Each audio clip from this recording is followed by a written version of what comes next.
Peace, family. I am prolific, the teacher. I am the prolific teacher. Hey, man.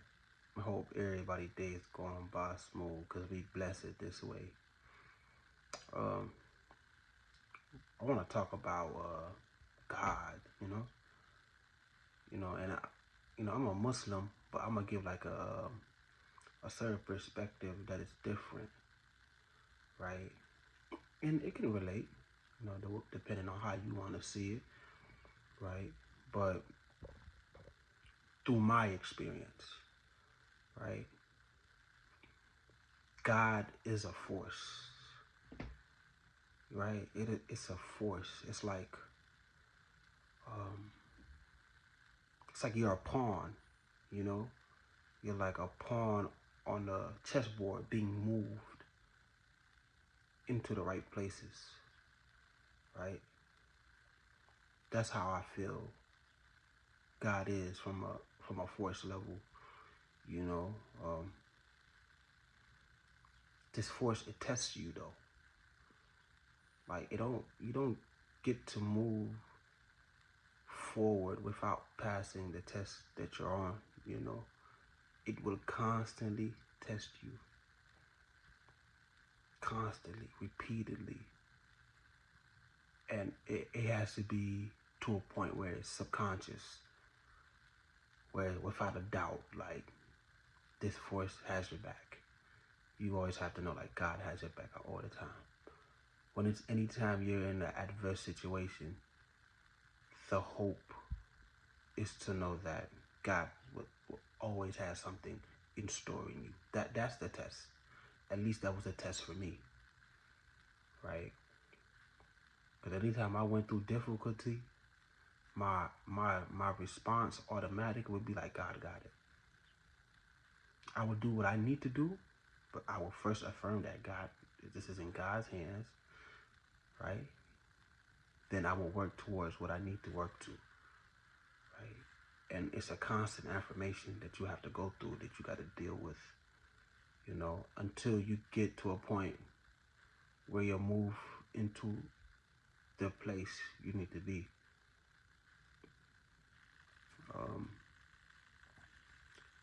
I remember doing like my self-development journey, like before I really like started into Islam. I was like real into self-development, and a person I used to listen to was Eric Thomas.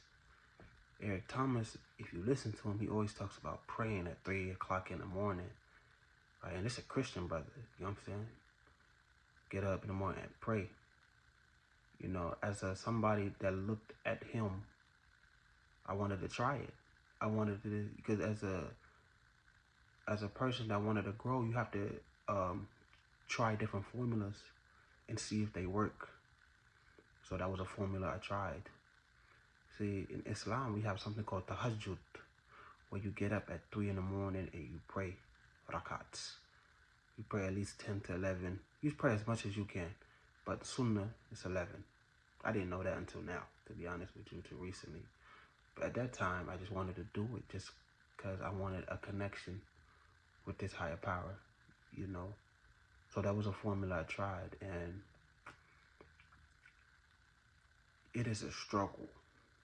You have to make it a struggle to want to connect with this divine being, this divine force. You have to make it a struggle. That's jihad, right? Because it's not easy getting up 3 in the morning whatsoever. It is not easy, right? And the beautiful thing about it, when you get up, it doesn't feel like you're forcing yourself. It feels like God woke you up and invited you to pray that tahajjud. So it feels even more special. It makes you feel that there's something for you, right, at the end of the block and everything like that. But I had to consistently, repeatedly want to do it, right? And consistently just do it even if I didn't want to do it. Again, it's hard. It is difficult to get up 3 in the morning and wanting to pray to Allah. I'm telling you. And what you do is You talk to him after you do your rakats. After you finish your rakats, sit there and pray and cry out to him, bro. That's your best bet. Like that's literally your best bet. Cry out to him and humble yourself and tell yourself and tell him that you're nothing. Because when you're nothing, there's space and there's room to grow. If you're everything, there's no room to grow at all. There's no room to grow. But if you're nothing, you have all the potential to be something, right? In a sense.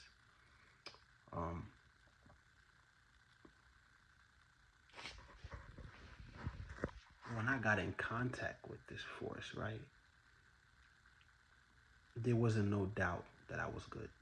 There was no doubt in my mind, like, okay, all I have to do is my part and everything will be covered, inshallah. Whatever tests that come are part of this journey, is part of the criteria of being a believer or a wali or a friend of this higher divine nature, you know. An experience I had was, I remember a couple of years back, I was in Columbus and I was working a job. This job, I like this job, you feel me? But I was thinking about quitting. I was thinking about giving up. And the response I had to it was that, no, you need to keep going. Because if I give up now, I will give up on God. If I give up on God, I lose. So the reason I kept the job was to make God happy, in a sense, you know. And I remember they were letting a lot of people go. So we were like at the time of, you know, it's seasonal and everything like that. And something told me like, yeah, you got to prepare for this. Like, you know, if they let you go, what you going to do? You know, that's the test right there. What are you going to do? And the problem is we all try to think about, oh, we're going to do this and do that. And oh, I might do that. And you get into stressing and worrying for no reason. When the test was to reply with an answer of, God got it.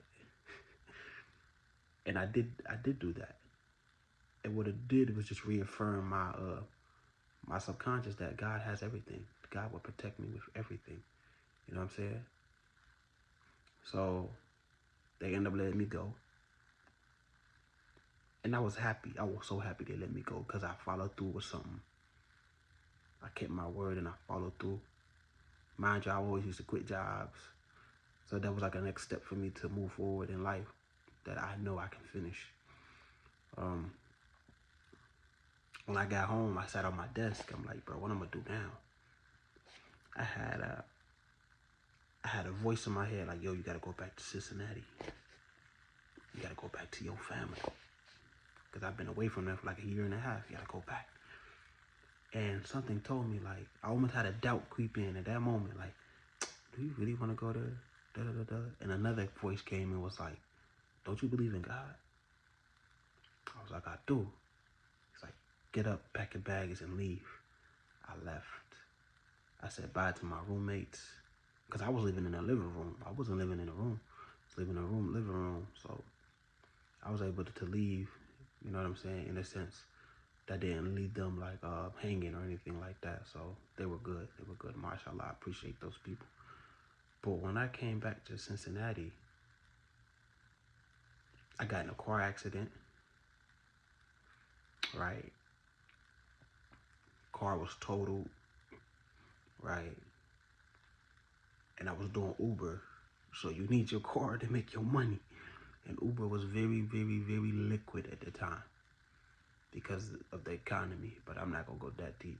But I was put in a predicament, right, to work, or if you don't work, you won't get any money, nor will you have a car. So this was kind of like a rough patch for me. It was only a rough patch for like 2 days. The reason being is because I saw a positive perspective out of the situation. I was like, this is actually good because now I'm going to build a hustle within me right? To work every day, to understand what it means to be an entrepreneur. So I can apply that when I build my own business and I build my own brand. That's how I saw it. And I saw it as a test again from God. I didn't lose faith when that happened. I gained more faith. You feel me? I gained even more and more faith throughout that time. And what happened that year was I made the most money I ever made in my life. The money I made in 8 months was more than what people made in a year. You get what I'm saying? With this money, I was able to go back home in Africa and see my family for 3 months. You might not understand why that's important, but I've been in America since I was 2. I know nothing about my family back home. When I was in Columbus, one of my things that I wanted to do was to see my family. That was a prayer I always had in mind. Another thing was to get off a car loan because you're in debt. So I had 2 answers prayed. I got to be able to see my family, see my grandma, see my grandpa before he died. And I also got off a car loan. $20,000 car loan. I got off of it. I saw it as a positive. Why? Because I believed in God. And all that's there to say is that it's not going to work the way you think. All you have to do is have faith and put work behind that faith. Then the other things will appear in the way God wants it to appear. You dig? So that's just my story. Maybe some of you relate. Maybe some of you don't. But Allah is a force.